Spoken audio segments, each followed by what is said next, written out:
and they would like to share their experience, please invite. Tell them we are live now. Invite them now. Invite them now. In fact, majority of them, their partner, they quit their job back home. They sold everything with the hope of supporting their partner coming over to UK to serve people with their children. This is the situation they are finding themselves. Before we invite Veronica, unmute yourself, not Lizzie. Are you still there? Yes, sir. Please, can you let us speak first, please? I'm attending to the baby. Okay. Please. Vero, yes. Nika, how are you doing? Veronica, take a mic. Good morning, sir. Good morning. Good morning, everyone. I'm very fine, thank you, sir. If anybody know any CBT WhatsApp group chat, please send them this link. I've just dropped it in our group to join the live. I am one of those people that have been affected by this issue, and to God's be the glory. I have been vindicated. I went through the appeal process, and my PIN was sent to me last week. Congratulations. Congratulations. Thank you, sir. I mean, I've been on this case for over 2 years now, and I remember when this case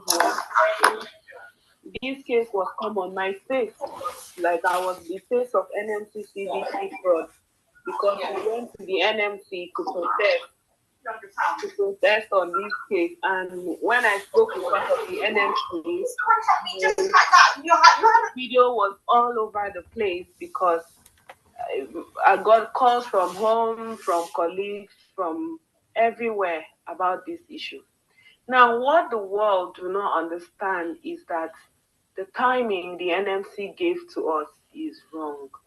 Now, even some of the people going through this process do not understand this. NMC gave us a fraction of our time. If anyone has access to the evidence bundle available to them, you realize that the time that they said this is your Pearson view time, let's say for example, is 10 minutes.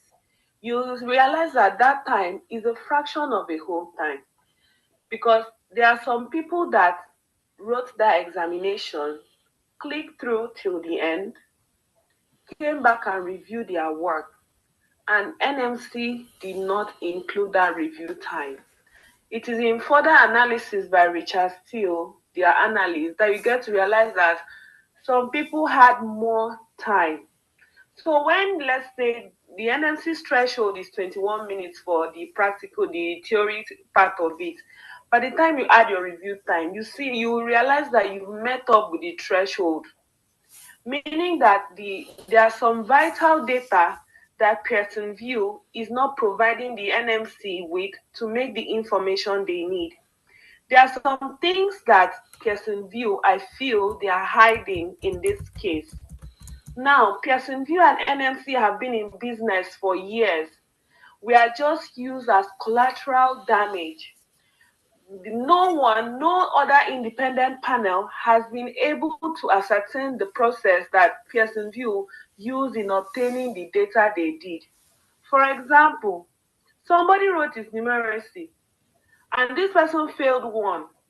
And this person was so sure that he failed one. And the Pearson View gave this person 100% when the results came out. In his hearing, he told them, I know that I failed one. Go and check your record. And the person mentioned the exact question and the answer, what he wrote, and what was expected of him. And when they checked, they now noticed that it was true. So where did the 100% come from? Now, these are some of the irregularities that our people are not challenging. It's just unfortunate that when this happened, it just had to be a few of us, right, that was pushing for this thing. But that evidence bundle is a big eye opener. What's his name? The Pearson View director, I've forgotten his name, that said he reviewed some of our answers and the nursing questions, and they don't look like nursing questions. This is a data analyst, for crying out loud. He does not have what it takes to review nursing questions, what is at par and what is subpar. He does not have the clinical knowledge to decide which question is nursing enough to be used. Even the Judy Bliss, the person that NMC gave to analyze the question, that is just a fraction, the 1060 question. If you check the analysis for people who are going through their hearing, who are reading through their evidence bundle, don't look at that evidence bundle like one scary thing. Look at that evidence bundle like that you are going to trash this rubbish. If you look at the data analysis of Judy Bliss, excuse my French, you will realize that most of the people that she did the analysis said that question made sense, that questions were at par, they were standardized questions that NMC would use. But what was her conclusion? Her conclusion was that the questions did not make sense. She was even contradicting the very numbers, the very data analysis that she made. Now, how did this woman rule out bias in order for her to come to this conclusion? So these are the issues. These are the issues. If you check page 45 of that same day data, the NMC has just been able to disclose the numeracy part of it. They have not disclosed the clinical part of it of other candidates. You see them, they will list the numeracy score of A, B, and C. They will not list the clinical part of A, B, and C. And then in your hearing, they'll come and argue, even the test scores were similar. But what about the other scores? What about the other part of the exam? Meaning that these people are hiding little evidence, of course. We know that even in law, sometimes the prosecuting counsel will hide evidence that they know that would have probably put them in trouble. These are the little evidence that the NMC and Pearson View are hiding. For me, I try as much as possible not to put of course, not to put so much pressure on the NMC. They are acting based on the information provided to them by Pearson View. Now, in the process of extracting this data, the analyst that NMC hired to make analysis of this data, this man clearly stated that there were limitations on this data, that he was informed that these data will be used for fraud. He's already analyzing the data based on the information that Pearson View gave to them. And even in his analysis, you could see some of the faults that Pearson View made, like not including people's review time. Meaning that a lot of people would have gone home exonerated if their review time were included, if you check page 245. Now, these are the issues. How was NMC able to, or any other panel body, able to ascertain that the data extracted by Pearson View was done without any error? They did not even give us any margin of error, saying, oh, perhaps by 0.this, there was a mistake here. No margin of error, nothing. They just told us that this is absolute, this is what we got. And it's just unfortunate that because Pearson View and NMC has been in business for years, NMC has not bothered to check the data extraction process of Pearson View in order to ensure that we have accurate data. Because a lot of our people walking around are innocent. If you check their individual data, you realize that most people are innocent. They are either just scared to go through the process because it's traumatizing. Even after getting my PIN, I still have nightmares. I still have nightmares. I still have mental breakdown. The process is so traumatizing that most people don't want to go through it. But I really wish our people would go through it. Now, it's not, even in the panel hearing, it's all about the panel liking you. So where is the objectivity of the process? What is done to ensure that the process of hearing is safeguarded? A panel member can have a bad day and there goes your career your name, your integrity.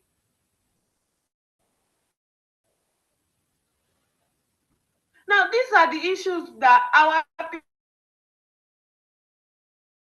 we need people. We don't just need nurses that are affected by the NMC CBT. Time that they say, oh, you are hearing that you're going of the time. And that is the narrative the NMC decided to push to the whole world. Is in deeper, even some of the lawyers representing us could clearly see that these things are is like a simulation. It's not making sense. I can say that I have swum and I have finally succeeded, but there are 1,001 people that you look at their evidence bundle, you can clearly see that these people are innocent. But this thing keeps going, like, and then it's so sad that it's not everyone that will be able to articulate what happened on that exam day. Now, Pearson View is saying that the NMC, that they did not have CCTV camera. So what other method did they use to check the credibility of this said exam?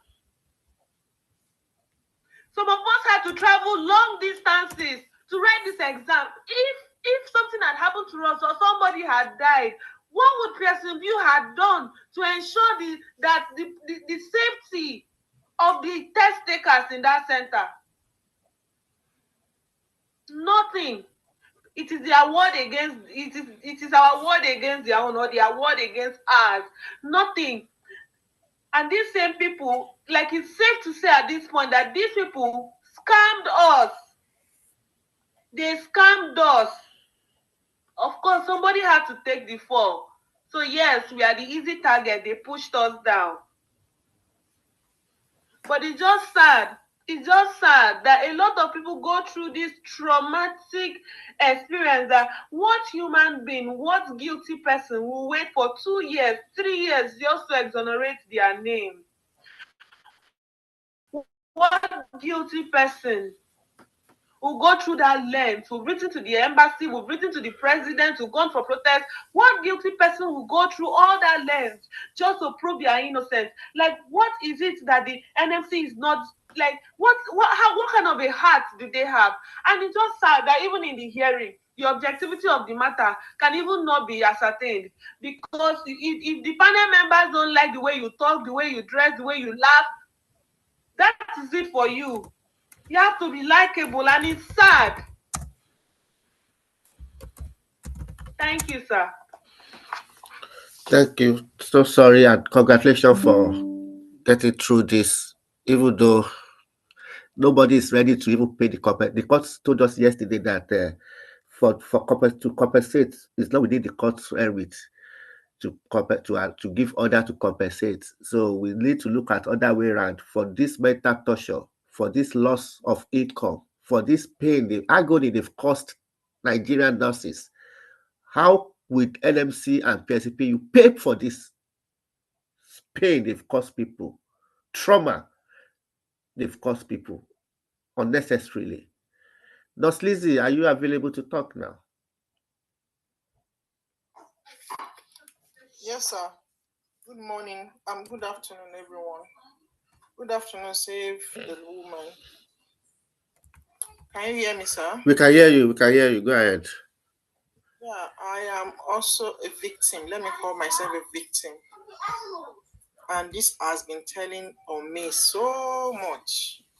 In fact, I can tell you that was what brought me to TikTok. Just to while away time and ease myself from all this trauma. I wrote my exam there because that's where I'm staying, that's the closest place to my town. I traveled down from Oshogo down to Ibadan.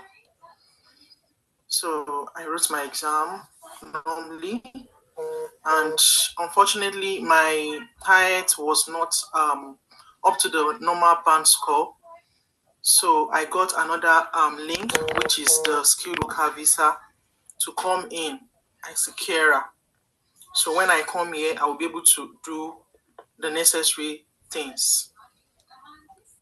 Unfortunately, the month I came in, that was when I received the message that the center I wrote my CBT is a fraud center, all this, all that.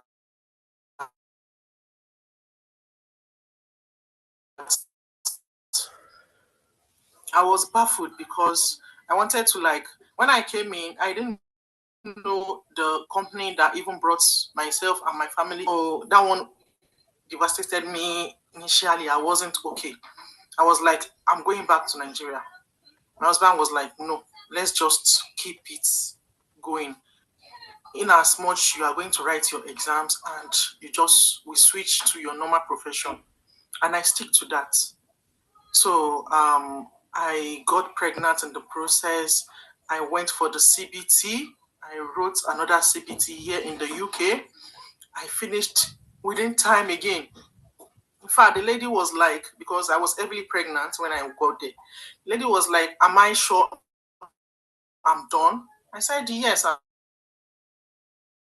I'm done. She said, no, that I should just sit on the chair. I should not stand up, that she will have to come and she said, okay, home. So it was updated that CBT passed because initially it was removed from my application, that outstanding. So after which, because there was no work, I've not been doing anything. It's just my husband that's been doing everything. So I tried as much as possible to like wait. When I gave birth, after 6 months, I started reading. Before that 6 months, I started reading for my husband. So I could, because I tried to apply, but I couldn't get any employer, just like normal stuff, the normal process initially. So fortunately, my husband was able to gather the money. So I had to register for OSCE. And I wrote my OSCE last year, November. I passed my OSCE since 19th November last year. And it was updated, passed too. They said my verification is expired. I did that. I was expecting my PIN again, maybe like 10 days or 8 days. I received another message. Yeah, you will need a good standings order from Nigeria, from your employer or this. I did that again. I paid NMC in Nigeria. After that, I was counting again, countdown. They said they needed a doctor declaration, all this. I did that again. They were just posting me. Not of recent, like let me say, like 6 weeks ago, they now got back to me that it's my CBT that's the issue. That so I would have to apply. The two options I have is to appeal or I reapply. I was confused.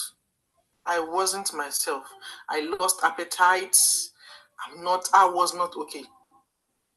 I just kept moving because I know if I should break down, it will affect my husband because he has been there. So I just healed myself.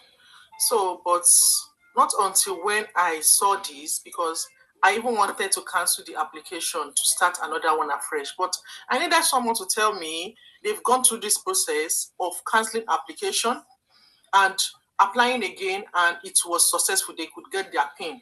I called NMC that this is the option given to me, and they said yes, it's fine.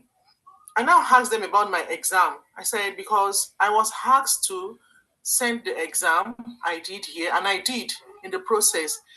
Till they told me the AR did not approve or this. I even forgot the English they used. So I did that.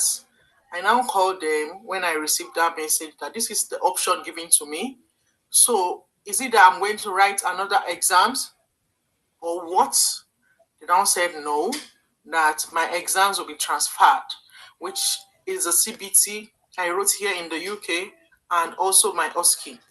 I said, okay, that's fine. If that is the case, I might prefer to cancel the application. But my mind keeps telling me, if you should cancel, is this an assurance? Is it an assurance that they will give you the PIN? Assurance that they will give you the PIN. I'm so sorry, please. It's all right. They are on holiday. We know kids are on holiday, so. Oh, that that is just my own part. But for now, I'm not okay due to all this. I'm still on it. Actually, I didn't see where to even start again. So I don't know. I'm just confused. So you came here yesterday with different matter, but you got another information that we are doing this today, which is a blessing. Which is a blessing for you. Which is a blessing for you. Yeah. I think Veronica wants to say something in regards to your contribution. Can you hear me? Hello? She can hear you. I can hear you. I'm listening because of the baby. Regarding that cancellation, most of my colleagues, because we have a group where all of us affected, where we all had a WhatsApp group. Now, we had, when this case happened, as at December 2023, it was really hot then, like it was really hot.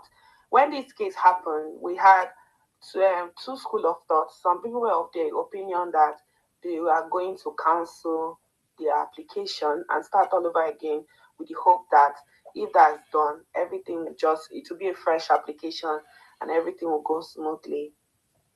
And then there were people like us who insisted that we're innocent, and then we are going to appeal. Now, the people that cancelled their application unfortunately had their application rejected again. So now, picture this: you are going through the police checks, you are doing the NMC and nursing and midwifery council £40 all over again. You are doing all of that, and then you get to they'll ask you to write another mitigating second situation, what happened in the exam, which we all did. The AR will ask you to write what happened, stories of what happened on the day you wrote your exam. Now, whatever you write is going to be used against you when you decide to appeal later. They have same day data that you used on that day, which at this stage you do not have access to. They have data analysis, which at this stage you do not have access to. Now, going through this process all over again, the AI is not just looking at what you write, they are going to look at the data available to them. Does your writing match with those available data that she has? You went to exam on so and so time, you wrote and so and so, this is and so. Now, the same data, is it matching your narrative? This thing for most people happen, and people cannot even remember in vivid details what really happened. And exam mode, like me, what happened on my day, I was so fixated on my phone, my question bank, that I did not really, know what really happened. So now these people want you to know exactly what happened, every step you took, the number of steps you even took in and out of the exam and everything. So it is up to you, one, to decide to reapply and go through the stress, or to just, appeal the case and hope that you will be able to succeed in your hearing. Because the hearing part is very dicey. It depends on one singular factor being your panel. And the thing is, you don't really know who is going to be there, who is going to believe your story and who is not going to believe your story, and then the facts available to them. So yes, you need to consider all of that before you decide if you want to reappeal or reapply. And if you are going for your hearing, you need to be ready. You need to go like you're preparing for war, like everything. Why you went there, who told you about the center, the payments you made, if you have the receipts of payment, if you have any chart of payment, if you have a group chart of preparation, if you have your transportation, slip, It's almost like stripping yourself bare, like being naked. Your transcript. I went as far as getting report, letter of attestation from my secondary school. Like I went that far. Train tickets, everything, my annual leave form, newspaper publications. Like I went that far. So you need to be prepared ahead if you must appeal, and then you decide on what to do. But those are the two options available. I've not seen people that have reapplied and they were giving their PIN. The only ones I've heard are people that actually confess. But then again, if you are going by that, what is the motive of confession? Do you get? What is the motive of confession? I mean, looking at the fact that confessing will give me the PIN, anybody can go and confess. But it's just a matter of time before the NSC realize that some people actually lie in the name of confessing just so that to take the easy way out. Do you get? Because this case has not ended. Even in the next 20 years, this case is going to be. We are not even started with Pearson View yet. All of us are in survival mode, just trying to get our PIN and be fine. Like we've not even come for Pearson View yet. So the people that have confessed that think that okay, this case is over, is not even over. Like we've not even started. We're just scratching the surface. So you need to weigh. You need to weigh all these things and then make a decision and pray about it too. That's all I can say. Thank you. Thank you, sis. Thank you.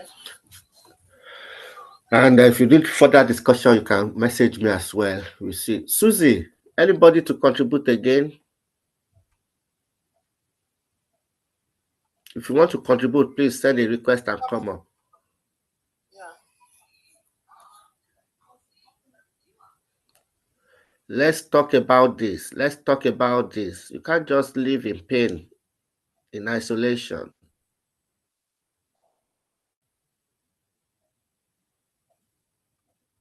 Do we have anyone to contribute again?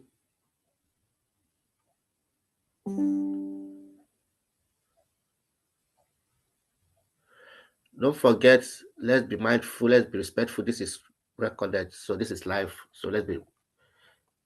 Larry, take a mic. Please be professional and respect other people's view. Larry, take a mic. Hello, good morning. Good morning. Yeah. Thank you very much. And thanks for creating this kind of platform for people to be able to speak up about this CBT issue. As we all know, it's been ongoing, but I will want to, I will not generalize it. I want to talk about myself. And for people to view it on this platform and to, I'm actually waiting for a comment about it. It all happened in 2021. I went for the same exam. I wrote the old one. There are two versions of it. Initially, the first phase of it was phased out in 2022. So I was one of those that happened to write both. I've written the old one, of which the time they argue with the time. I spent 131 minutes. That's 2 hours 11 minutes like that. Yeah. So as at that time, I was not prepared to come in yet. So by the time I was prepared to come in 2022, I was told that most employers are no longer taking the old CBT. They needed to go for the new one. So as soon as I get to know about this fact, I decided to like, oh, no problem. Since it's one of the requirements, I needed to start preparing. So I started preparing since October. It was the same material that I used to write the first one in 2021. I was able to use to write the second one in 2023, January, precisely. So on getting to the exam hall, I was told, it was towards the general election then, 2023, I wrote my that was 27th of January. And it was one of my evidence that there was a fuel scarcity. It was a general one. If you are still in Nigeria, anyone that was still in Nigeria then might remember this. Me, I can remember because it's so peculiar about me. So I presented the Nigerian newspaper to tell them as an evidence that there was it's not presentable enough to them. They generalized it that it's not so with other candidates in other centers. While I got to Ibadan, I was told that there was no fuel in the generator. Personally, I came from a state to Unique to write my own. Ordinarily, I should pay 2,000 naira for making it to Ibadan. I pay 5,000 naira. So I told them from my own personal experience that there was fuel scarcity. And in Nigeria, if such is happening, most of the fuel stations close up. Few of the fuel stations that will open, there will be queues of both motorists, the riders, and everybody. Maybe you want to get it to your personal generator. And that was what happened. I presented my case. But the NMC lawyer said no. It's not like that. So a country you have never been to, how can you argue it? I presented a newspaper to buttress more that was what happened as an evidence. But she generalized it that since so many people confessed that there was a use of a proxy tester, and she generalized my own to be like that. I said, even in nursing, you must give an individualized care. It must be given according to the complaint. The care you are to give to render to this person has to be personalized. Like it has to be like, it can't generalize that everybody is having malaria in Nigeria, so everybody that is coming to the hospital is having malaria. No, it has to be kind of personalized. But she generalized my case. I used 90 minutes. Using 90 minutes, I agree with the time in my own part because of the fuel scarcity. But she said no, that since there are many people that confessed, that means I participated in fraud too. And that was the basis for which she didn't give me they didn't approve it, and my case was dismissed. So in part A, 30 minutes was supposed to be used. I used 90 minutes. Part B, they said it's 180 minutes. I used I think I spent they said I spent 60 minutes. I didn't argue with it. All what I was after then was two things were in my mind. The person that was in charge told me there was no much fuel in the generator. Using a generator to power a desktop, as soon as there is a fuel running out, definitely the desktop will shut down.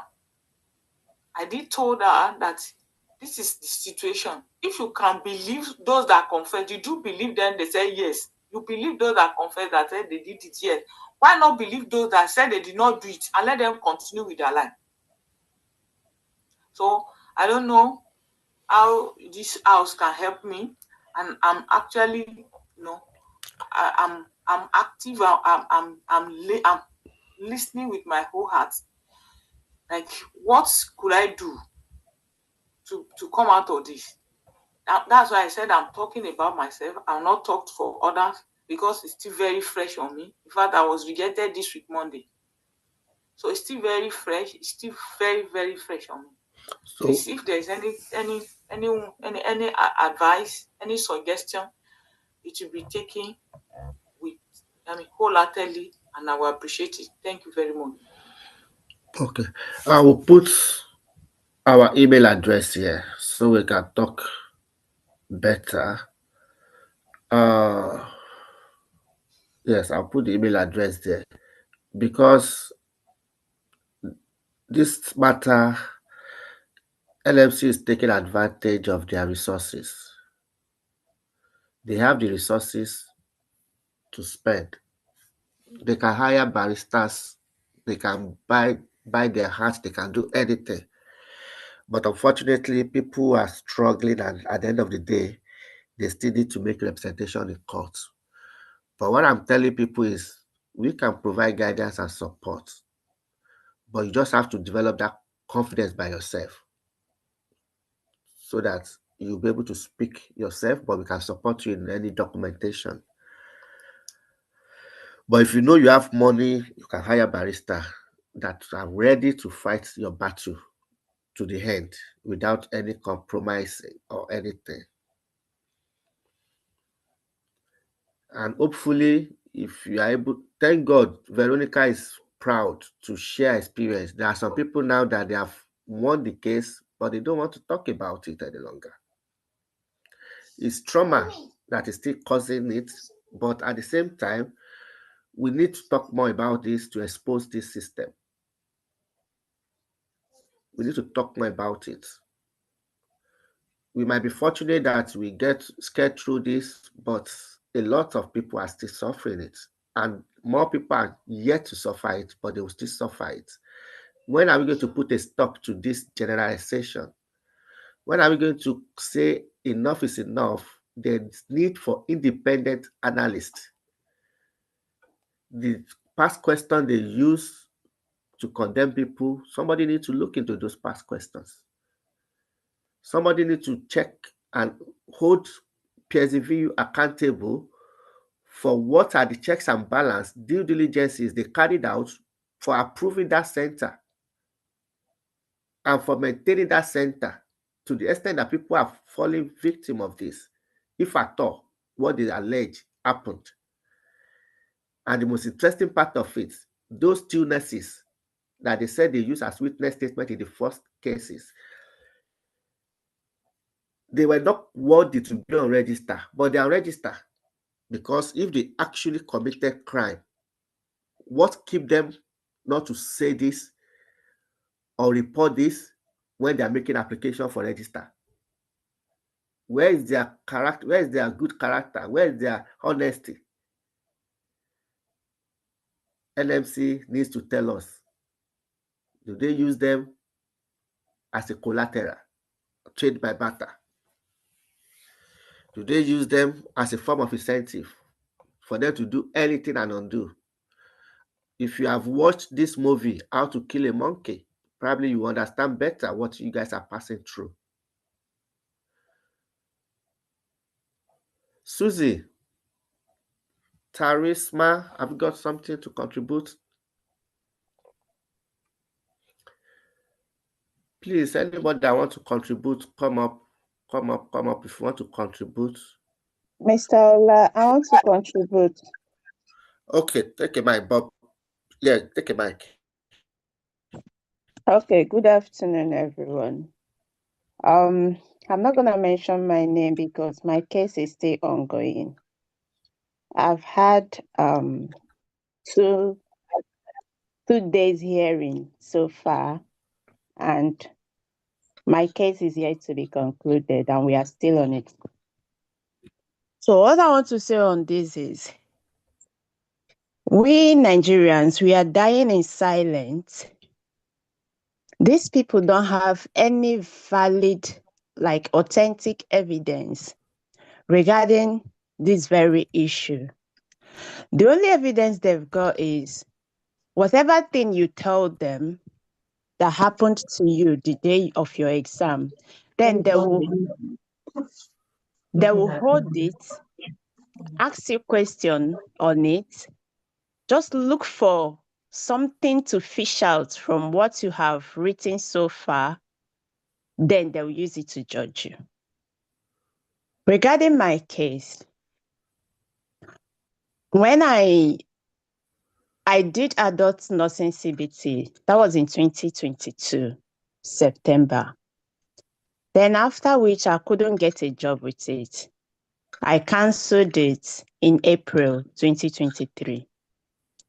When I canceled it, I started a new verification with the NMC Nigeria. Before I could finish the NMC Nigeria verification, it got to May. Then I made payments for mental health verification. After making payment with them, that was the first time I got their mail stating that they are investigating the unique center. Then every other persons that have gone there to sit for their CBT, that they are investigating each and every one of us, that my application will be held, that they won't proceed. I said, okay, fine. UK is not the only country.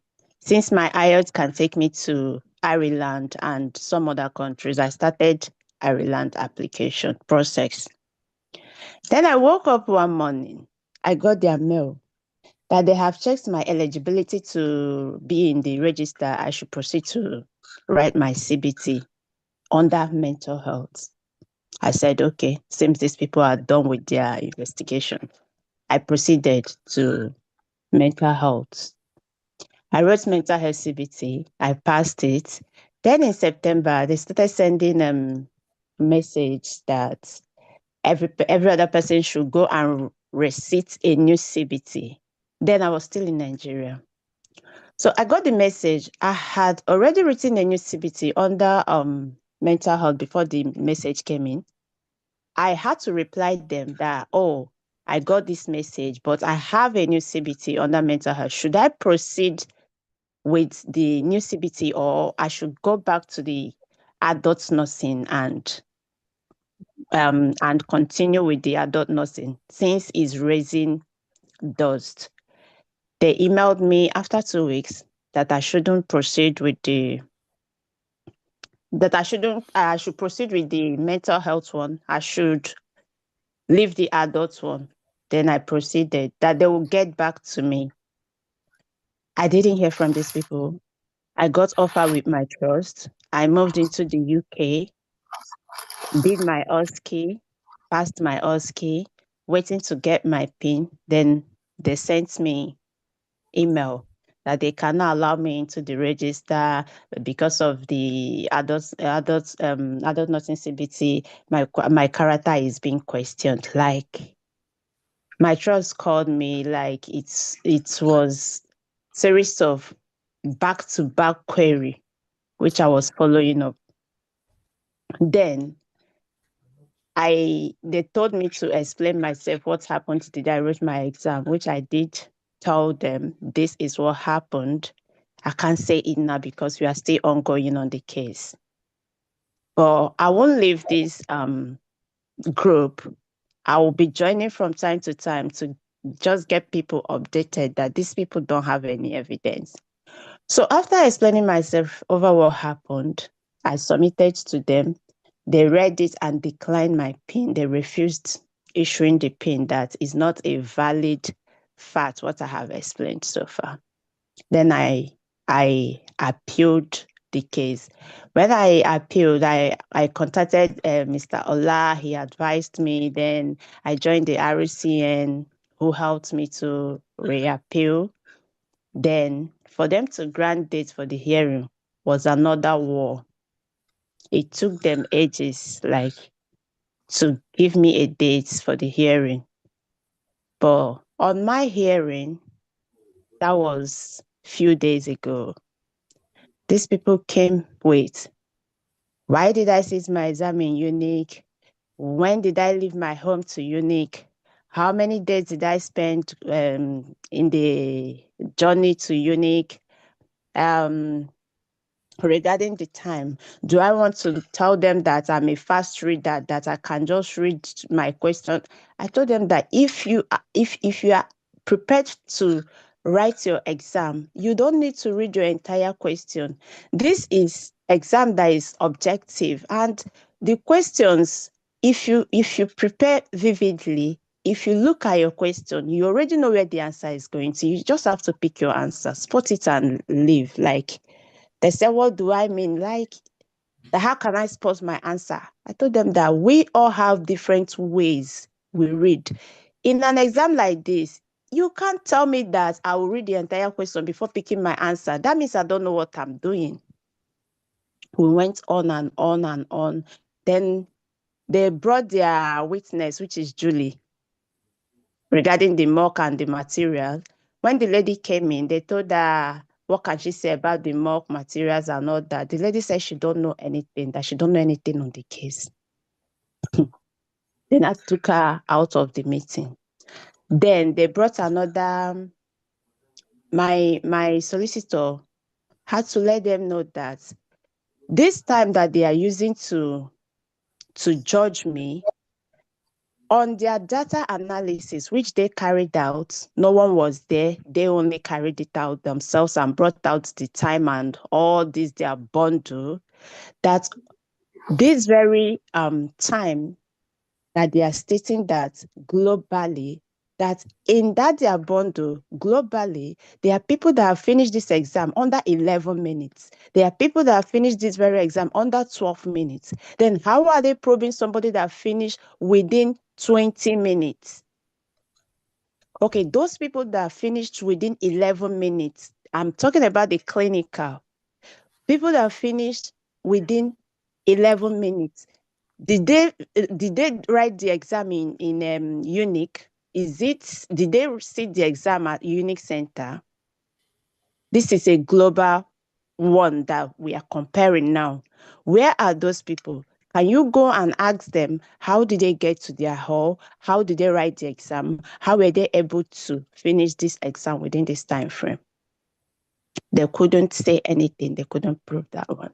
Then she went also, there's another bundle that they sent stating that on so month, so each month, they will tell you that there was proxy, like the amount of people that sat exam in that month, and not that the proxy September, and they just listed the months.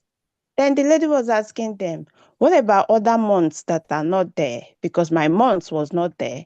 She was asking them, does it mean that proxy is like every day in Unique, proxy is ongoing? Is it what they are actually trying to prove? They didn't say anything about that. Coming to, what is it called? The issue, explain yourself, even the references I brought, they were still fighting the references. Why this, why that? My transcripts, I submitted a lot of reference.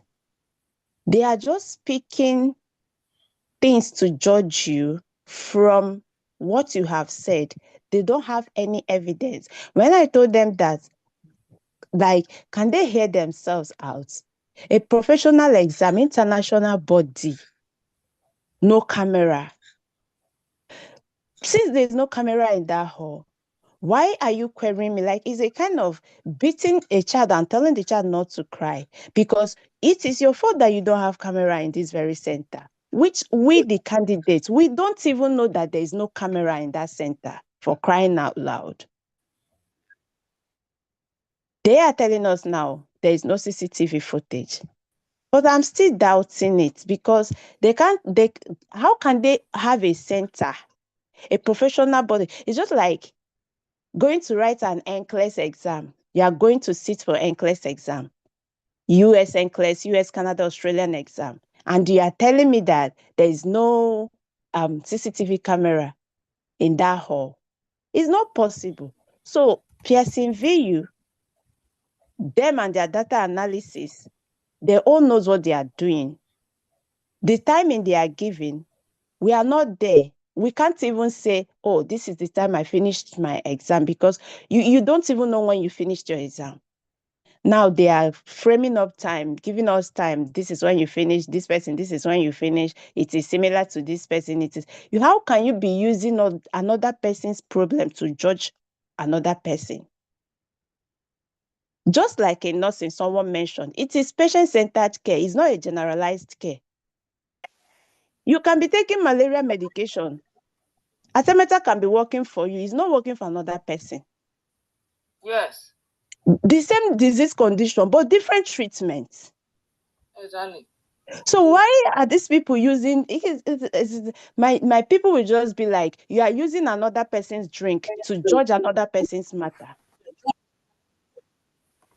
So these people are just a kind of tormenting us. They know vividly like that Nigerians, we don't have anybody to speak for us. Our governments are like, the government is nonsense. I'm sorry to say this, because the NMC Nigeria, what are they saying over this? They trained us. They know our performance. They know what we can do. It's not now that they are using CBT to write nursing council exam in Nigeria. When I wrote my nursing council exam, it was strictly theory and objective. You will read, like, when I mean you will read, you will read. So coming to it, just coming to all this nonsense that they are saying, these people don't have any proof, like any authentic proof. I'm just letting every other person, encouraging each and every one of us, go for your hearing, go for your appeal, pray, believe you will stand them. You needed to see, like the way I was answering them. At a point, I was asking myself, is this you? Because they will push you to the point that you will look at their faces talking to them. Like you will just give it to them. That thing that will happen, let it happen. After my meeting with them, I was like, even if you people don't grant the pain, at least I'm happy that I have expressed myself. The little time they gave me, they didn't even really allow me to talk. Like the questions I wrote down, they did not allow me. So if we can just have this one mind, we that are in this mess already, if we can have this one mind and stop criticizing ourselves, because you see some people will be like, when they are vindicated, they'll be like, it will not look like they were never in that mess. When you see, when you even go to them like, oh, how were you able to resolve your problem with NMC?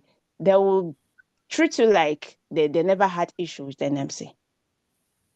If we can have one voice, come together, since our government, they have left us, even the UK body, there should be a body for nurses, representing nurses in this country, especially we Nigerians, but they are not saying, like I've not heard them say anything. Even the news, the testimonies we are giving, the victory we have gotten so far, no one is saying it. All they are saying is what NMC is saying.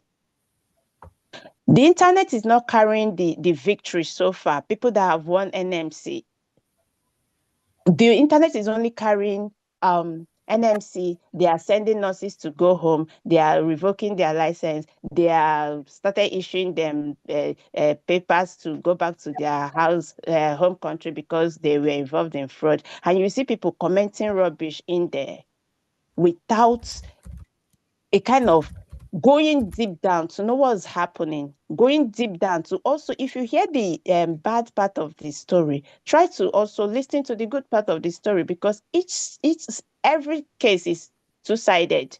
You can't judge from one person. Like, I don't know how the victory can go on air for people to also know that these people are a kind of manipulating us. I told them that this is manipulation. I told them during my hearing that this is manipulation, because if it is not manipulation, you can't tell me that you have a center where there is no CCTV camera. Who does that? And the fraud has been ongoing, and you kept quiet till the time you felt that you are okay. Maybe they started having issues with Pearson V or whatsoever before they are now using us like scapegoats. So if we can just come together, I think all this will be sorted. And for the people that gave the witness 1 and 2, I read that bond, I was laughing. How can you give witness that you are in the exam hall, then you were taking your exam, then someone came, 2 men came and collected the mouse from you, then they started taking the answers. Before you know it, they went in and brought results for you, told you to show them love. You now gave them 20,000. Is this making sense? The It's not question is, making sense. if those 2 witnesses they claim, if they are aware that the center was inadequate and below standard, in fact, that they make them to use proxy, why did they fail to talk about it? Why did they not report it? Why did they not provide this as part of their evidence when they are making their... Why? Okay. So NMC is biased in these dealings, and what they do is, if you guys go and watch this movie, How to Kill a Monkey on Netflix, it will tell you that they know they can they can compensate, they can make people to do just for them to save their own life. They know you before. They use your person to shoot you the same way. Oh, Veronica, sorry. Yes, in fact, they were talking about people should have a reflection. There's no reflection without you saying something actually happened. But if you say something happened, when it does not happen, then what is the intention?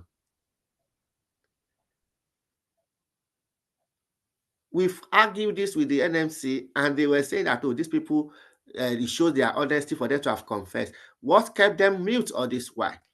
In fact, another law soliciting firm is using this argument of reflection, and the NMC themselves, they said there's nothing like reflection. It's whether you do it or not, and once you did it, it's against the process, the law. So you should pay the price. So why are these nurses not paying the price? Why are they buying their conscience and putting them on register just to destroy people's lives? Have they ever sanctioned? Have they ever people that they put on the register, because there are also people that confessed and they did not put them on the register. That is it. People that already put pressure on them, that's what they are doing. They don't want more problem. They don't want more trouble from you people. That's what they were just kind of using that to justify that they are doing some work, whereas they do nothing. So this state needs to listen to this live. This video needs to be part of what they should be listening to, because the judges in court also are not aware of the true situation. So if NMC can still go at the back door, they can still manipulate the system. They are doing everything possible now to manipulate the court process. So that's why we need more people that have won this battle to come out and speak up. And why is it that they did not take the case of Indian people so far like this? Why?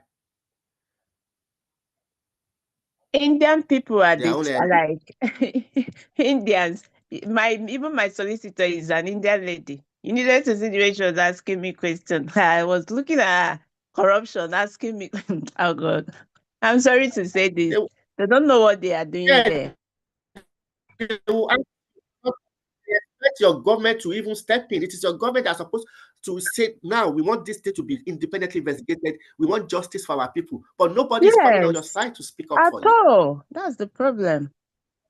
Do we have another person to say something soft? Alicia? CBT1, CBT2, CBT3, 4, 5 on TikTok, on Zoom. If you want to contribute, let me know. Veronica, have I answered your question? CBT3, 4, 5. Do you want to say something on Zoom? Unmute yourself. Those of you on TikTok, do you want to say something?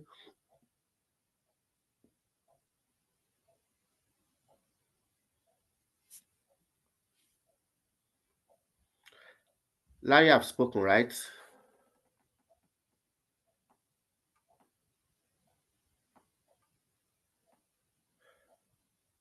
People, you need to stop. Let us know what is happening. Speak out.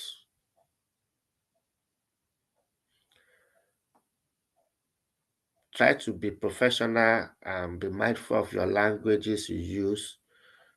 You know, this is life. Hello, everyone. Good afternoon. Go ahead. Oh, sorry, I'm at work now, so I will just say a bit of one or two things so that I can go back to work. Yeah. Regarding the CBT thing, seriously, it is really it's crazy. Like someone said something in my place of work today. Someone that I came with, we did OSCE same day and we passed, and the way she spoke to me today, I really felt bad, because I think had it been I had my pain, I would not be in this situation, and it has been draining me. Like I'm just trying to leave. I'm just trying to leave because I have no option. I'm still alive, so I'm just trying to leave. So I overheard someone saying something like someone are confessing and NMC is using that, and some are getting their PIN and some are not getting their PIN. Yes, people are really confessing because of the pressure that is put on them. I have a record that someone introduced me to a lawyer because the people that I call my representative are not giving me time, even up till today. And even as at yesterday, my manager asked me, how far is your case and how is the thing going? I have to just tell her that, see what is going on. So someone gave me a lawyer number that I should call the man. And when I called the man, and what this man told me was like, for you not to waste, he said other things, but I would just go straight to the main thing that was shocking. The man said, for you not to waste my time, for you not to waste my time, yeah, but you can waste your own time.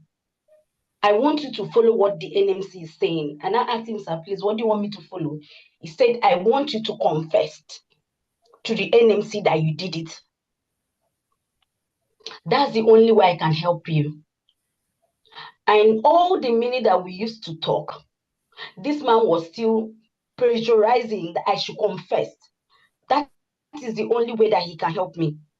That is the only way that NMC can give me my pain. Why am I saying this? A lot of people that have gone to confess and say that rubbish.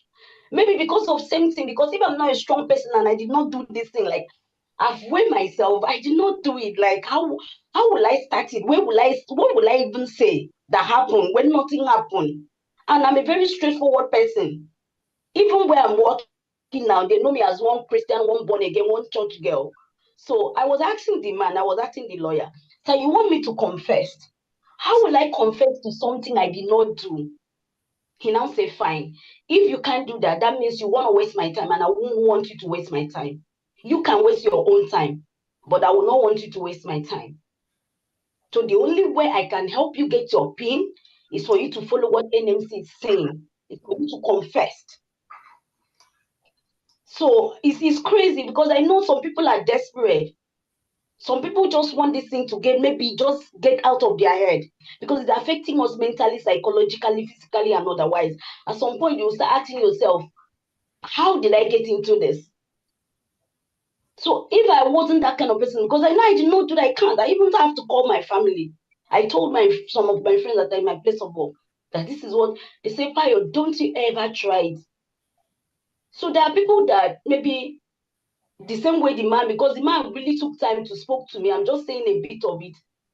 There are some people that can fall to that trait, and NMC will still put it that people confess.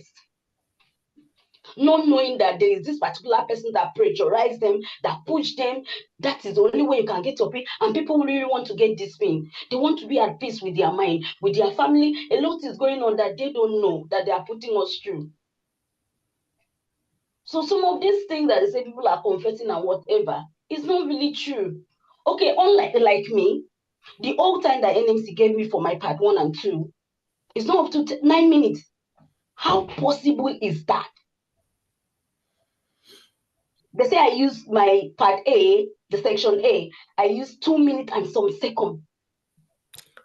Then the part B, I use, is it 5 minutes and some seconds? I'm asking myself, how did this happen?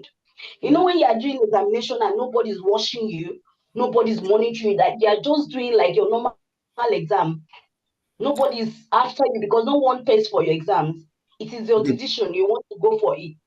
The burden of proof rely on NMC to prove that you actually did it at that time and you actually use proxy. And the only way they can do that is to provide a CCTV. If they cannot provide that, the panel should never push it on you to defend yourself. It's a procedural irregularity. So sorry to cut you in. When I went to the center, when they did my check-in, there's this tiny thing that the person checked me in, said I should look onto, one tiny camera like that. He was like, is it or she? He was like, look at it. And I looked at it. The person took the first one and I said, no, it's not okay. Let me do it again. And in a professional examination like that, all professional examination, be it accounting, medicine, nursing, I think there should be a CCTV camera. What is the essence of them asking you to rewrite the exam in the UK? If you write it in the UK, where is the CCTV as well that you actually did and passed? That is the bottom line. But they never want to show that as well. They don't want to argue about that. You guys have a strong case, but unfortunately, there's no power being to support. I don't know. I don't, seriously, I'm still, even the time that they gave me here in the UK, because when I did my exams again, I lost my sister that period with her baby. And A lot of people had agony that time. They lost their father, they lost their mother. But these people are even my trust, they are still even my trust, they are still used against people that when even you my trust, even my trust is aware because they asked me to go home. My trust is even aware. So I was so depressed, plus the issue and everything. So, but I remember when I did my CBT and I was really on that time thing. I used 13 minutes and some seconds for the first paper. But do you know when these people sent me my result with the time? It was showing 20-something minutes. How come? Like I was like, is it that there's another way they count, they use this time? Is there any other way they do it? Because I did not spend up to 14 minutes in that examination, in that particular one. I really checked my time well. I said, let me see this time, like how they said I used 2 minutes. And I've been doing this thing with before I went for my examination, I did it like twice with my manager. We did it together. And I was so fast because I was able to pick the question because it's something that I've done over and over again. And this is what I did back home before I even came here. So I was very, very fast. Like I was trying my best to be fast just to please them. So I don't know. Oh, I'm still saying it. How possible? How can someone use 2 minutes and some seconds to do a calculative examination? And there's this particular question that everyone used to have, intake and output chart. That particular question, you need to take your time, like look at it very well. Because if you don't, you will end up failing. That particular one do take, I don't know about all that, but it takes my time. Like I have to make sure that I look at it well. Only that one take me like 2 minutes and some seconds, or let me say 2 minutes. Then someone is now coming to tell me that I use 2 minutes and some seconds to do the whole examination in that particular section. So please, how possible is that? Seriously, I don't know. At some point, I don't know what to say. I should I say I regret, and in short, I have regretted already. But a lot, like I don't want to. I'm just praying that God should help because I don't want to lose my self-esteem. I've been in nursing for years. I've worked in nursing for years, and anyone who is trained as a nurse in Nigeria, if truly you are trained as a nurse in Nigeria, we are intelligent. No matter what happens, we are smart. We can stand at any place to defend ourselves. That is the way I was trained. That is the way I was trained in University of Port Harcourt. We were trained like they will make sure that they train. This CBT is this examination. CBT is no exam. It is the cheapest examination that I've ever written in my life. What is CBT? Even a lay person that doesn't know anything can pass CBT examination because definitely you can pick some questions that are okay. So I don't know. I don't know why NMC is doing this. I don't know why they want to kill someone's career. They don't know where we are coming from, how we put ourselves together just to go to school, go to the university, write this examination, come out, and they want to come and kill that career that you've suffered for years. It's not supposed to be like that. It's not supposed to be like that. So I don't know. I don't really know what to do anymore. Seriously, it's frustrating. And I don't know, I don't know what to do. And I want to say thank you so much for this meeting. Thank you for this program that you organized for us. I just pray and I wish that God should use it and help us because a lot of us are going through a lot. I know of some people that already, they've lost their home. They don't have where to go to. They are going from one house to another. They're just feeding from people's hand. As in, a lot is happening because without money, they are not working. They've sent them away. Without money, how would they now start another process or do something for themselves? And mentally, before you can do anything for yourself, you need your mental health. You need everything to be okay. You need everything to be stable before you can do anything for yourself. So it's really, really frustrating. And I just pray and I wish that this will help us. I know Nigerian nurses, we don't love ourselves. I know we don't care about each other. A lot of us don't care. Just like what that lady said, there are people that have passed this, passed through the process of the appeal, but they don't want to speak up how they get NMC have to like tell them to let them go, put them into the register again. So I'm just praying that God should help each and every one of us that are in this particular situation, because it's not easy. Like, it's not easy. We are going through a lot. We just left our country just to come and support and do the right thing and help and expand more. But this is where we found ourselves because of CBT examination, not any other examination. CBT. They never bring that matter up during COVID. It is after you sort their situation, they are now in a good state. So they are making it life hard for everyone. CBT 4, have you got something to contribute? CBT 5, those of you on Tessie, have you got something to contribute? Okay, yeah, thank you. Good afternoon. Afternoon. Okay, as well.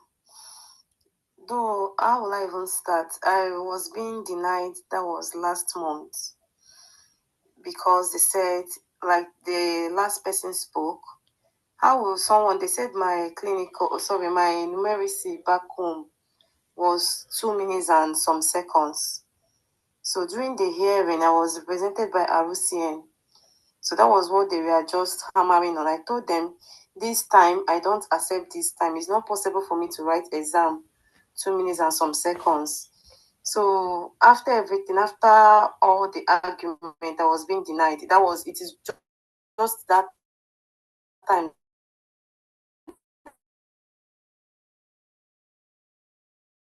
that they said that they accepted, but the issue is that the time. So they gave me how many days they gave me option to either appeal, or I should reapply, or I should go to county court. Then one of the bundles I received sent was that whoever that won the case, blah blah. I told them, I didn't there is all these things. We will not argue about these things. That whoever won the case will pay thousands of pounds or so. And I don't know, it's not easy, seriously. It's not easy. So what they were saying that we are okay. Another thing they said is, because I was supposed to do that exam on October 2022, yeah. So it was the first from Person View. Person View said every other person have written exam that day. I still told them they accepted. Then I told them Person View gave dates, that they listed dates that I should pick one of the dates and write. So that I took 14th, because the last one was on a weekend. So I decided to write on a Monday, which was 14th November. So then I said, okay, did I meet some persons? How many persons wrote that 22nd? I told them, how many persons came for the exam? I told them we are like, how many? We are like 6 or 7. Then I asked, when I came back on 14, that did I notice anyone that came on that 22nd? I told them that was not what I was looking at. I didn't notice anyone. So when they gave their bond, why they denied me, they said an honest student was supposed to know how many persons, that I was supposed to recognize 1 or 2 persons from the previous one. That is obvious. They didn't apportion the blame on Person View. Rather, they said because there was no proxy writer, that was why I didn't write that 22nd. Do you get it? They always use any reason you give to shoot gun at you. As well. That is it. CBT 5, have you got anything? CBT 6, 7, have you got anything to contribute? Do you want to share your experience? What is the situation now?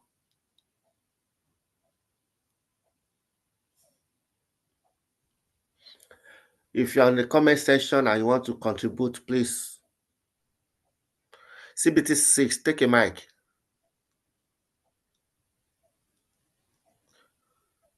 CBT 3, 4, 5, 6, 7. Those of you on Zoom, if you want to contribute, take a mic. We cannot hear you, CBT 6. Are you talking or not?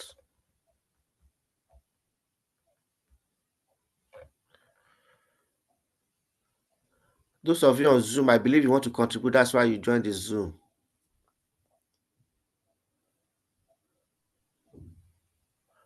CBT says you need to go out and come back again. We can't hear you. And connect with your audio.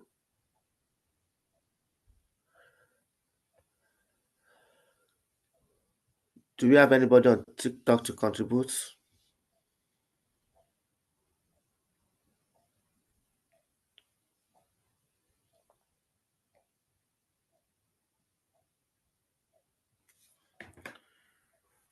Do we have anybody to contribute?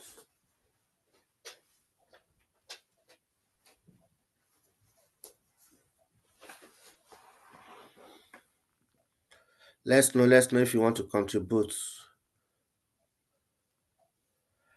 Until we speak out by ourselves, we can't move forward. And those of you that you are already winning the battle, you need to speak up as well. You need to spread this.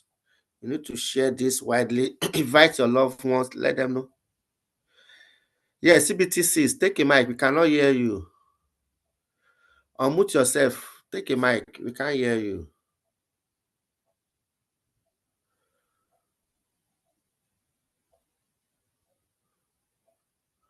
Take a mic, CBTCs. We want to hear from you.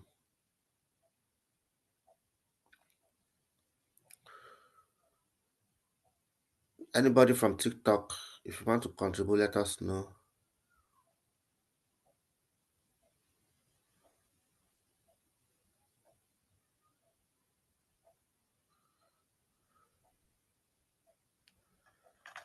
If you want to contribute, let us know. Let us know if you want to contribute.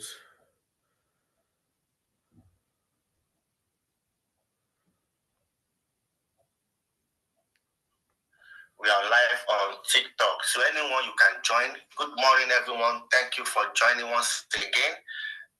Yeah, to act, that they will act accordingly. That peace will reign in homes, peace will reign in the society. Thank you, mighty Father. In Jesus' mighty name, we pray. Amen.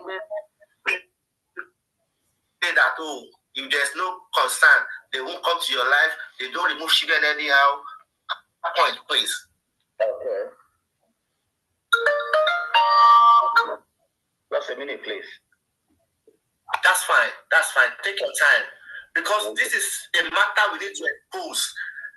There are lots that our community needs to do, but at the same time, we should be focusing on where the system does something, or because the system are very resourceful. They have their finances. Family are struggling. It's costing them mental health, depression, and the union they are supposed to support them. Not all of them are saying the truth to the power. I said people are vulnerable. I can't make people that they are going to.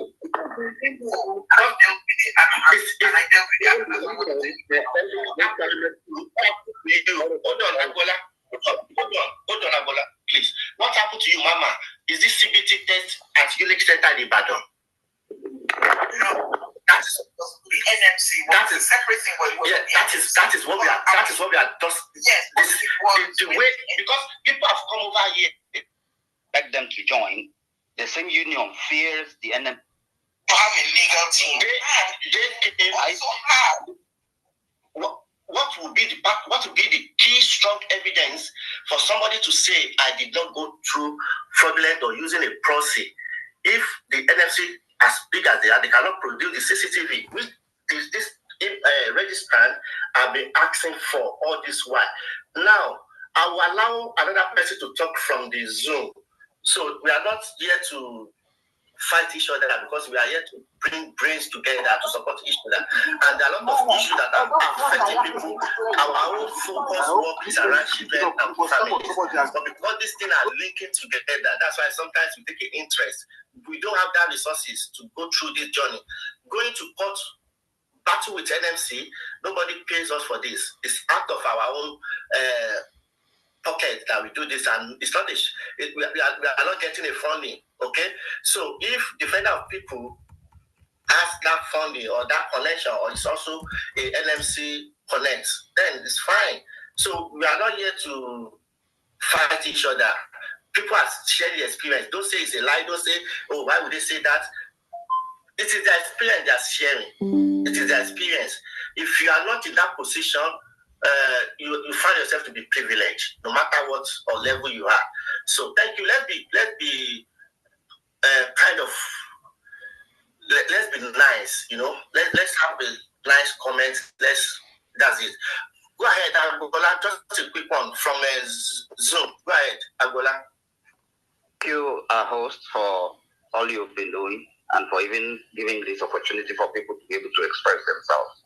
Many have been dying, going through stress from mental torture and all sorts of things. Their families are affected and they don't even have an opportunity to speak out because they don't know where to turn again. So for you even giving this opportunity, I say a very big thank you. As to not being able to pay you or not sourcing for resources somewhere, I trust that God will help you because you have decided to help the people. Like I said, I had a friend who had to go for their panel in December. All I have observed now from the many in their group is that they keep forcing them to accept they are guilty. Just like the lady who gave her testimony here said, they keep persuading them that if they accept they are guilty, they will overlook or waive whatever they have done. And they come up with some other things again that block their way. That's number one. Then even him, at least I witnessed that one, he was being grilled for 12 hours. He came with someone that could assist him bring out his documents to support him. They said they are not allowing him to bring anybody. And they brought 15 men to face him. And they grilled him for 12 hours, not allowing him out when he tried to reach for paper. And while he was there, NMC was busy barraging him with messages that he was trying to even open emails to confuse him, to make sure he doesn't have the concentration to answer what they were being asked or what was being asked. And in one of the emails that had been sent to many of them, Person's View admitted they knew there had been a problem with that center for more than 2 years. They never notified anybody. They never gave any reason for anybody not to go there. So they, in my own opinion, have been encouraging the fraud going on there. But nobody is putting it to their face because they feel they can go with it. And then they feel they have lawyers. They come with 15 legal persons that will grill a single person for 12 hours and tell him he is not allowed to reach anybody, and they will reach a verdict that same night. I pray that God will raise up somebody from the Nigerian government side who will say enough is enough to these things. They have damaged many families, damaged many psyche, and render people to feel they are worthless and useless. Meanwhile, I know some of these people. While we were in class with them these days, while we had courses with them, they were the best in their class. All through their careers, they've been winning awards, only to try and come into the UK to seek for greener pasture. I know some people don't need it and they feel privileged. That's why they can talk and say they shouldn't leave everybody, they shouldn't carry everybody. But it's not everybody that has that privilege. User 447, you said 12 hours is a lie. Come up. You can send a request and come up. And be proud to use your name. Don't hide under identity of user. Be proud to use your name. If you think somebody is lying on this. Hello, sir. Can I speak now? Yeah, you can take a mic. Somebody is commenting that that person talking is lying. You can come up. Don't hide. Don't use hidden identity. Come up. Morning. Good afternoon, everybody. Go ahead. Yes, my name is Yabode Wanlia. You don't need to mention your name. You don't need to mention your name. We are just telling the people about that. Okay. I had June 27th and 28th. And on the 28th, they were about to give decision. I said they were going to pose an hearing order on me. They asked me so many questions. What I fear most was that if you answer the question, they will use that question. If you answer a question that they ask you, they will use it against you. Against me. That was what they did in my own case. And I told them, I said, I took students on exams. I conduct exams, both practical and theory. I mark. Is this CBT you mark? Was it CBT that you teach students? I would say no. So then why are you saying you teach students and you mark? So to cut a long story short, it was really, really hard. So they now said they were going to impose a interim order on me, that my lawyer should be an NMC lawyer representing me, should tell me. So when the lawyer told me the things that we expect, I just fell on the ground. I was crying. So they now said, okay, they will remove the interim order and they will allow me to go home, that we were going to take a decision on the 1st of July. And I said, okay. They now wrote to my hospital manager, because right from the time the thing happened, 2023, I was transparent. I told my hospital manager, who is now in my clinical, my ward manager, who is now my present hospital manager, I told him everything. So he's aware, everybody, the clinical manager, the hospital manager, they were all aware. So on the 1st, they now took a decision and said they were not going to, they are imposing an interim order on me on 18 months, and that they're removing my name from the register. So there's this group I belong to. I now called the solicitor that was helping us. He now wrote to them an appeal.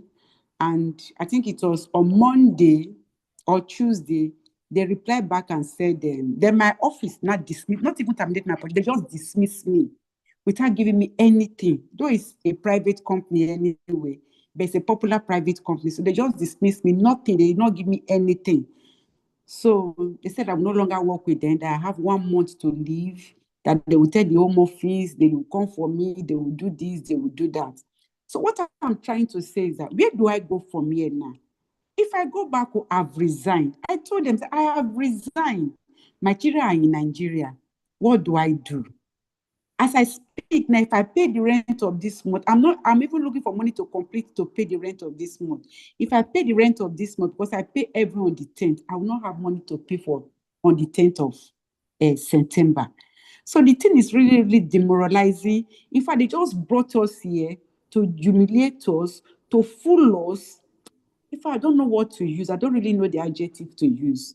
See, every day I cry, even when I was in NMC or office. If you see me that on the 28th of June, oh my God. They even had to call people to come and hold me. I was crying, I was rolling on the floor. I said, I did not cheat. If I have cheated, why come I came to this place and I passed it at first sitting? I passed my Oscar at first sitting. Even I don't know where they said, I don't know where in the whole world that they said you must not finish exam on time. If you have the time to finish the exam on time. I told them, I said, I am a teacher. I have been reading for this exam for over 1 year, but I don't have anybody that will register for me here in UK until I found somebody that registered for me. I will read and stop. I will read and stop until they register. Even when they register for me, I said they could see that I even did the exam on time, but they didn't listen to me.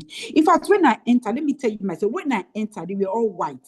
When I entered, when I saw their faces, I just discovered that they already concluded. They just saw that I was black. They've already concluded. They've already concluded my case. My mind just told me that these people have already concluded. What they would do just to send me out. I even thought they would tell me, take that decision that day. If you see the way they were asking me questions as if I was a criminal. The next thing they said 3 people did the exam with me on that day and they finished on time. That my is even better. I finished 20. Mine was just 1 minute and 5 seconds that make me fall in. My lawyer was stressing on that I could be pardoned with that. I could be pardoned with that.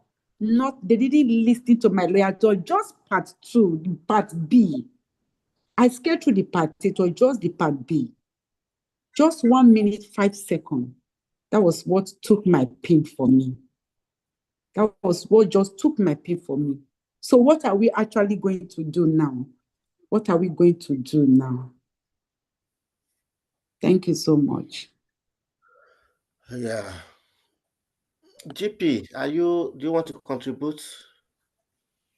GP on TikTok, do you want to contribute? CBT 8, do you want to contribute? Anybody that wants to contribute, let us know.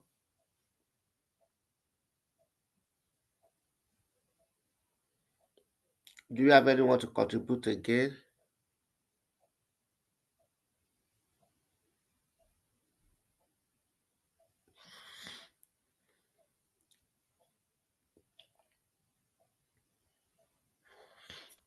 Anybody, do you have anything to say? Do you have anything to contribute? like I've said, the person we supported through the court process, it was good experience for that person. The battle has been won. But the recent people we are supporting now, it seems NSC is trying their all possible best to manipulate the court process. But we will still wait to see what is going to be outcome. So that's why we are coming on board for people to put heads together, especially those that have gone through, they've accused, alleged of this, and made them to suffer, but eventually they won.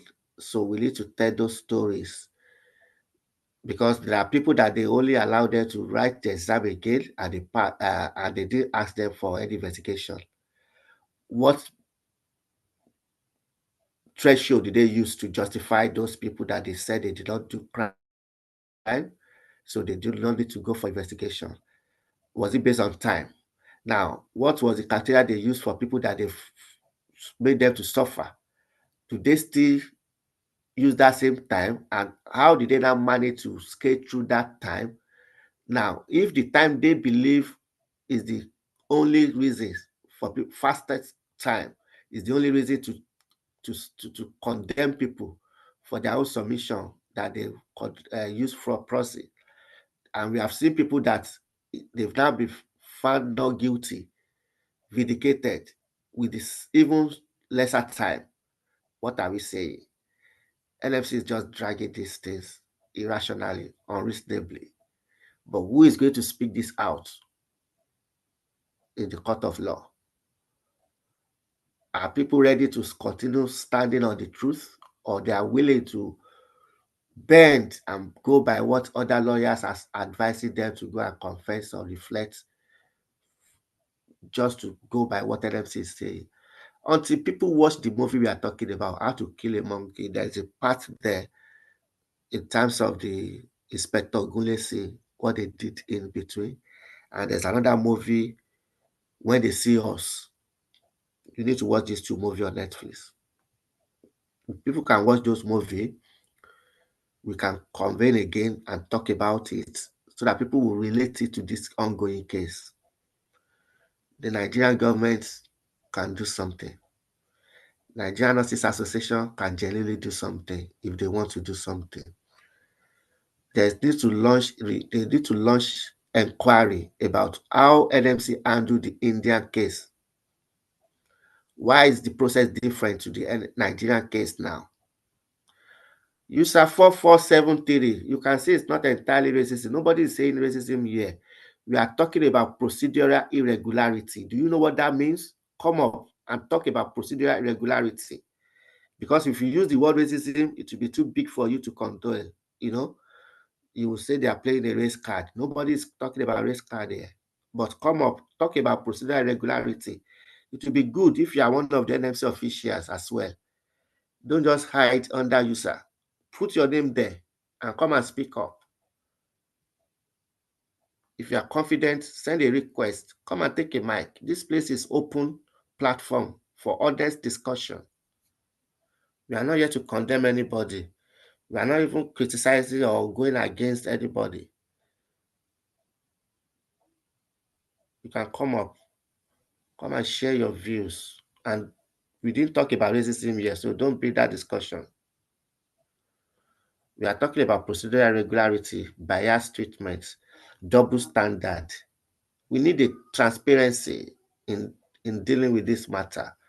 Tell us, where are you joining from? Are you nurse, or you are professional, or you are regulatory body member?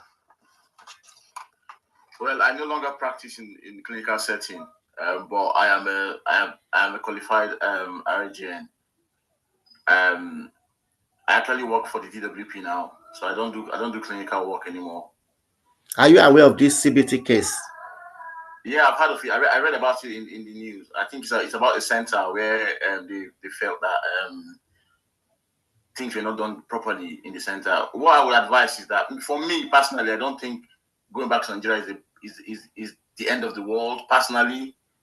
However, what I understand about this place is that if you fight your case, you have to fight your case. Sometimes you fight till the last either you give up now, which is not a bad idea, or you continue to fight.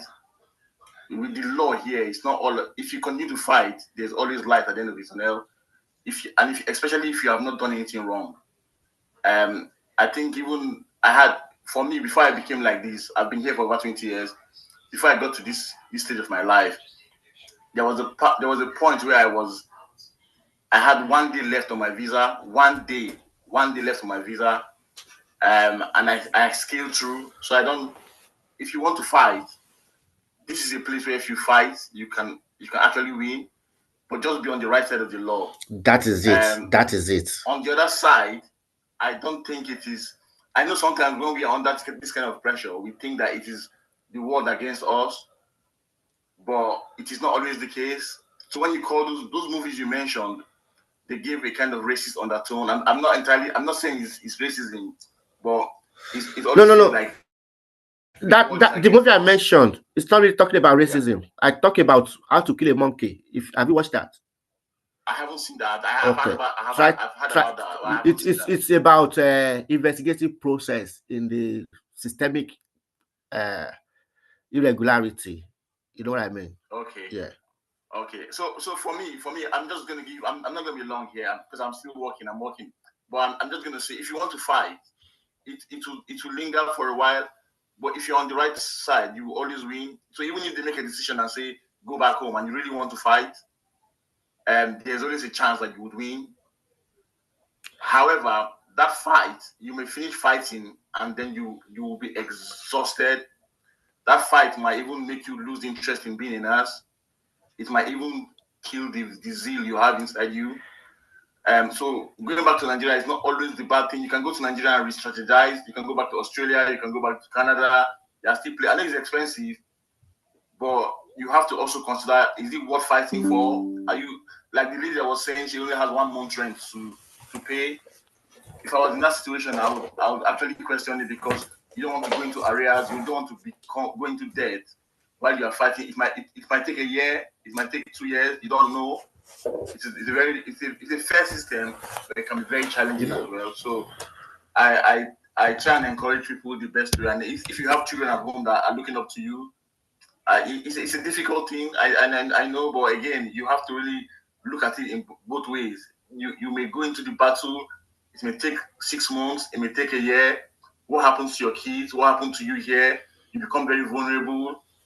And if you don't have any good support system here, it becomes a very difficult battle to fight.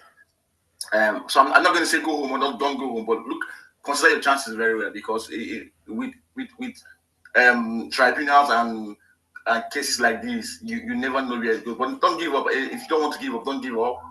I still believe that if you fight, you would win.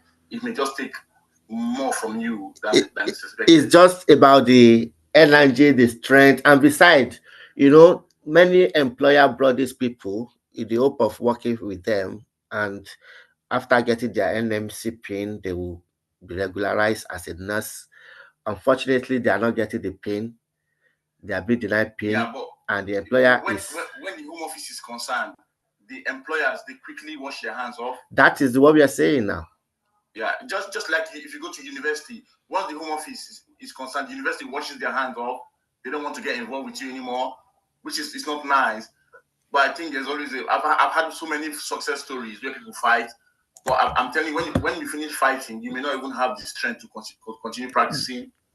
You may just find something else to do. But if you think you can fight, you can give it a shot, and you can go back home and strategize as well. People have gone back and come back and become stronger, and they've done it well. Again, I just hope everything goes well for everybody that's under this kind of challenges as well. You understand? The other guy I told you, I don't believe they can grill for 12 hours. I think even as I said. No, there might be break. There might be break in between. You know what I mean? It won't be like straight away like that. Straight. It will be like, yeah. That's why I didn't agree with that, because even you cannot work for 12 hours. It can't be straight away. They always take a break. Yeah. I've supported people in a year before. There's always a break, There's a break, yeah. Okay. So I thought when he was saying straight 12 hours, I was like, no, this is not possible, because it's not even humane to do that to anybody. But apart from that, I think you're doing a good job generally. I'm not actually against you. Sometimes my opinions can come across as that's why we say we always respect people. Like, people need to speak out. If you don't speak out, if you just type in, people might misinterpret, might not get it the way you. That's exactly when you type, you don't see the non-verbal cues as well. So I understand as well. So, but just to clarify, everybody who's going through this, I wish you the best, and I hope something positive comes out of it. And just continue to stay strong, whichever way you decide to go about it.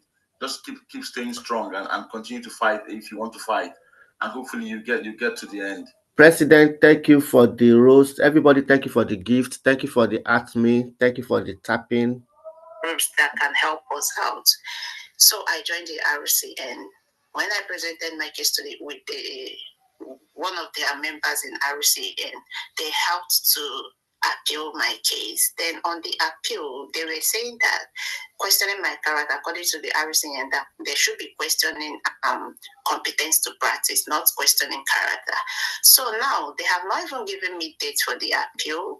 I submitted this very appeal later on, that was October. Till this moment, I don't have date yet regarding the day of the appeal. They don't want to know how you are faring, or like they are just passing their decision based on the information they got from whomsoever without considering your own part of the story or whatever. Then they sent one of the RCM members to call. They gave me a call. Can I take a call? Are you okay? Are you comfortable where you are? Can you speak? I told them yes. They asked me, and they are giving two chances. If they are giving two chances, either a new registration or I will proceed for the appeal. That was before they made the appeal for me, the RCN. Allowing for the appeal are those that have agreed that they did it, like someone helped them or they saw the paper or something like that. They asked me, did I see it? This very exam is just objective exam, and the NMC, they kept repeating the same questions. From the day the CBT started, go to Telegram groups, go to other, even the Pearson's View websites. Before you write the exam, you will get access to past questions, and go and verify anywhere, even not just from candidates from Nigeria. Ask candidates in those international nurses taking CBT exams, like they are taking this same exam, and they kept on repeating the same question, in the sense that if you study these questions very well, entering that exam, you are going there to see the same thing, like the same thing. So when the RCN called me, I told them nobody helped me in the whole. Look at the situation that made me to finish this very exam as fast as I could. So this is it. They said, okay, that since I did not accept, since I said I did not do anything, nobody helped me, I should proceed with my appeal, that they are not giving me the chance to said fine. Since that appeal, they have not replied to me, no date yet. It's taking about three months now, getting to the fourth month, no date. I keep working under pressure. The time where you will be going to work, you will be scared that you don't know if it's to be the end of it today, because my employer they've told me that once this pin is not issued, I should pack my bags. They are taking the COS. They are going to send me back to Nigeria. They are writing home office regarding my state. Like you are just living under fear, under pressure that you don't know what is the next thing in your life. Most of us, it's not that we are not working back home. We've been working. You can imagine me working as a senior nursing officer. Then I will come here after resigning, sending my resignation letter back home. Then they are now expecting me to just go back home like that, to start from where? Looking for a job again. they should. All I have to say, let's pass a fair judgment, considering families that they are about to destroy, considering lives, considering many things before they have passed their judgment. That's just it. That's a proper kid. Sleep on, snoring beauty. Here's Annalise with the creep. Before they have passed their judgment. That's just it. Thank you. Thank you very much. Now, this is getting on your mental health. And like I've said, depression is real. Nobody's looking after your health. Nobody's considering how you are doing. And do you say that the NMC said somebody's going to call you, and the person is trying to lure you to accept with the expectation that if you do, they might likely consider you? Is that what you're saying? Is that how you feel?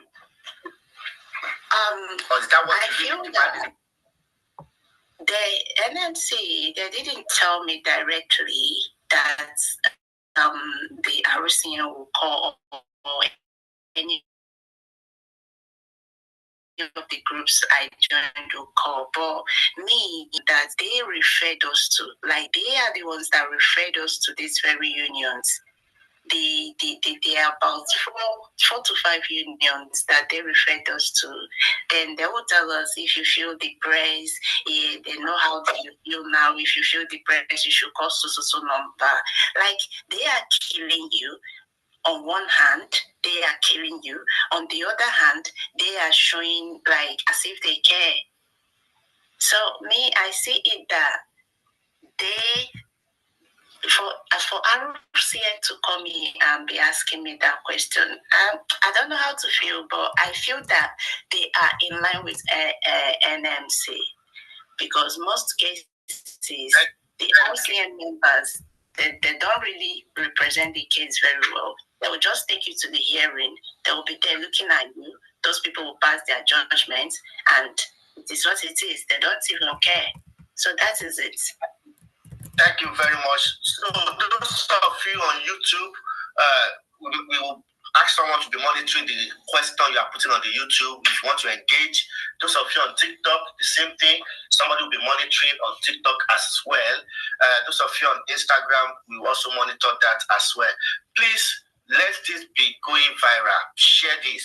So your experience is similar to someone. In fact, this person is not similar, because this person is already working, already had a pain, and they have withdrawn their pain. They had a hearing last year, and the decision they made that to lose their job until Save Human supported, and we took the case back to court, and we're able to have a victory to get them paid back. For there's another hearing, and that hearing, in fact, is a big serious issue. They could not resolve the matter. So, NMC CB2. Do we have anybody that still wants to say something before we continue with this person? Those of you on Zoom, unmute yourself. Have you got something to say? Those of you on Zoom, have you got something to say? Or you want us to call it a day? Those of you on TikTok, GP, have you got something to say? Those of you on comment section, have you got something to say? If you want to find out more information, please email us.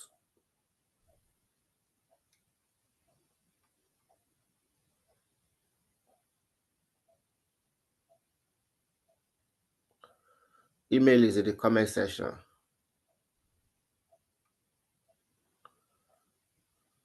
Do we have anybody that want to take a mic or not?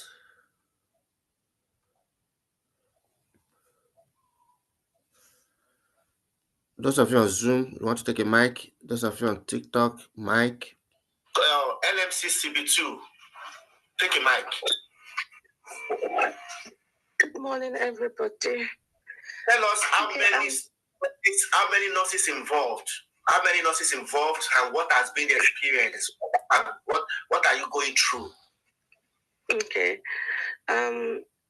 In this situation, right, the other person earlier said about 500 plus nurses were involved in this.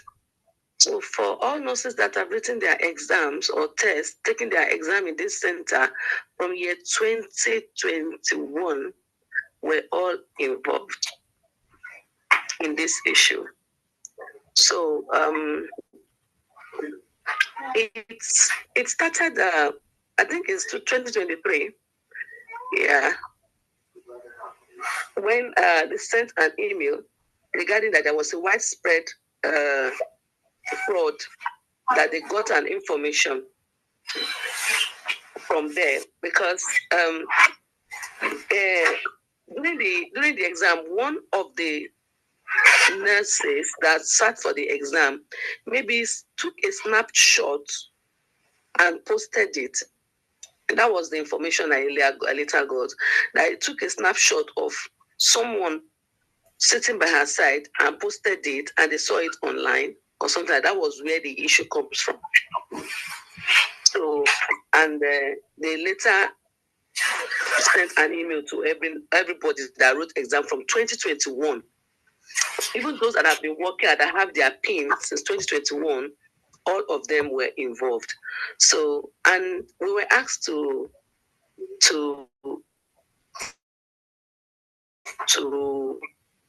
they said that we inform our employers, which till date they did not do. So they asked us to write another CBT here in the UK, which we did, and we passed. We don't have any issue regarding that. But in my own case, as when they sent that email, the email they sent was that the test was taken June 20th, and that is an adult nursing test, but I am not an adult nurse. So the test was not the right test. The date was not the right date. So after raising an observation regarding that, NMC apologized that they were sorry. However, the data that was sent and compiled for that same does not change. It remained the same data that they said they were to use. So after receipt for another test, the CSOs, they sent an email again that there's going to be an investigative panel or something like that that was set up, which happened last year. And during that panel, because I don't know, I did not get any solicitor, I did not get any advocate. I went there on my own because I believe that I can express myself. I know what I did. So there and there, just 4 hours or 5 hours after that, my PIN, I was struck out from the register. So this has so much impact on me and my family, because for all those months, I couldn't work. For more than 6 months, I didn't work until I took the case to save the woman who had took the case to court. And when NMC got to know that this case is dragging, the thing got up and down, and they gave me back my PIN. So they now said there's going to be another fresh panel to sit for it, because they said the panel, I don't know, they said the panel, the investigative panel that did the last one, there was procedural irregularities. There was procedural irregularities. Yes, they said there was procedural irregularities. So that they accepted on their own part that there was procedural irregularities. So, and that was why they requested for another sitting. Meanwhile, during this period, my employers were not notified. The paper that they sent everywhere, they sent to us during the email, they said your employers would be informed. You don't have to do anything. If the other sister that just finished talking can remember, in the paper that was sent, they said the employer, you are not supposed to do anything. They will inform your employer. But I took it upon myself to inform my employer myself that this is what happened. And I was supported by my manager, who wrote to NMC that this person has never had any issues at work. She did her job diligently. She wrote a recommendation letter My schools in Nigeria wrote recommendation letter. My office, when I was in Nigeria, wrote recommendation letter. All these were swept under the carpet. They did not even look at it. They did not even use it inside their bundle. So, 7 weeks. If you want to contribute, let us know. I'm not going to cry. Who use it inside their bundle. So, my transcript while I was in school was sent by the school to them to know that, okay, this person that you're talking about cannot even, they don't believe this person cannot do this kind of thing that you said, that's fraud. And this same person have done this test and this person has passed again. The results, the person asked because they said, I had 73 in Nigeria, and here in the one in the UK, I had 78. The numeracy, I had 100 in Nigeria. Here in UK, I had 100 here too. So the bone of contention is what I don't know, why this was dragging. If not, there was something fishy that we don't know. So the another panel that was set up was yesterday, day before yesterday. So it was dragging. The NMC representative said a lot of stuff. He said a lot of stuff. In fact, I can't even explain it.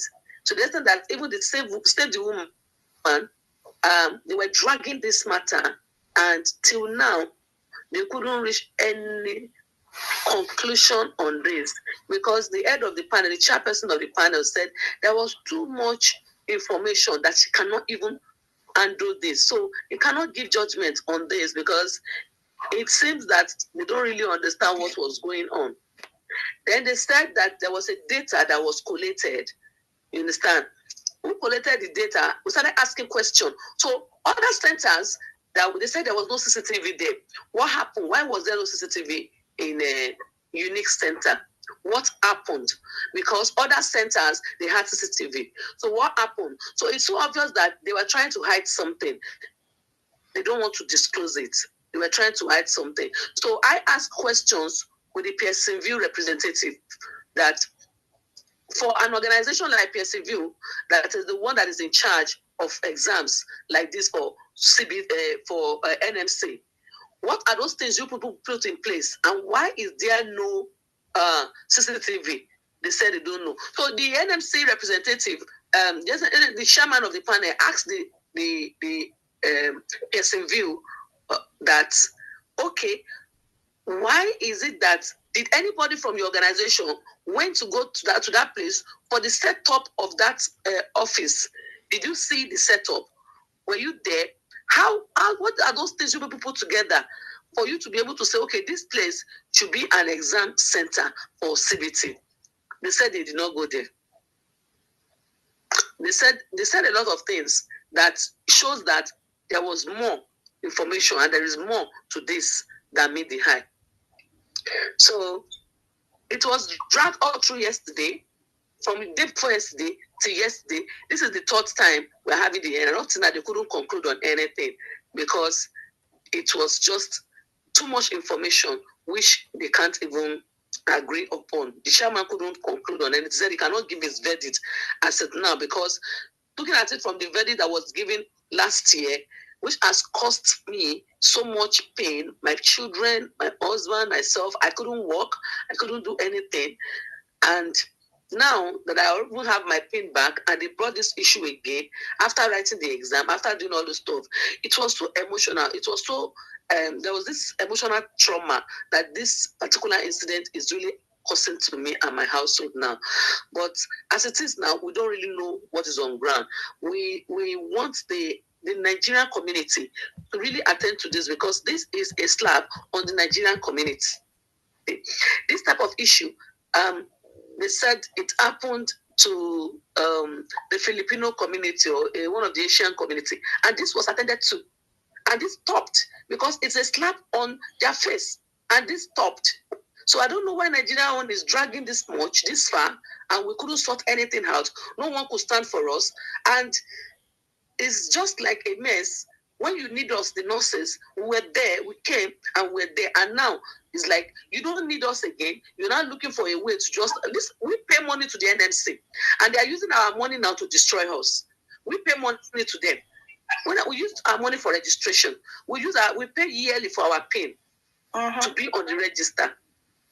It's just unfortunate because we don't really know what is happening again. It's so unfortunate. Thank you very much. So I think we've reached a stage now that we need to call it a day if there's no further contribution. Those of you on Zoom, you've seen the situation, you know what is happening, you know what people are passing through now. What is the way forward? What is the way forward? Like, as mentioned earlier, there's no point in you saying you are reapplying again. It's better you fight it to the head. It's better you go for appeal. And whatever the outcome, if you need to go to county court to push forward, to press forward, that is the solution. But if you think you want to abandon the registration, you want to start afresh, do you have that resources? Do you have that energy with that? Last call. Those of you on Zoom, have you got anything to contribute? Those of you on TikTok, comment section, FYP, have you got anything to contribute before we end it now?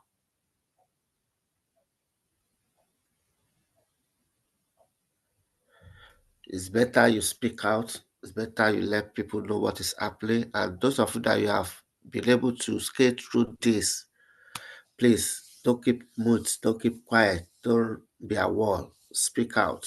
Share your feelings, share your testimony. Let people learn from your experience. Those of you on YouTube, thank you for joining.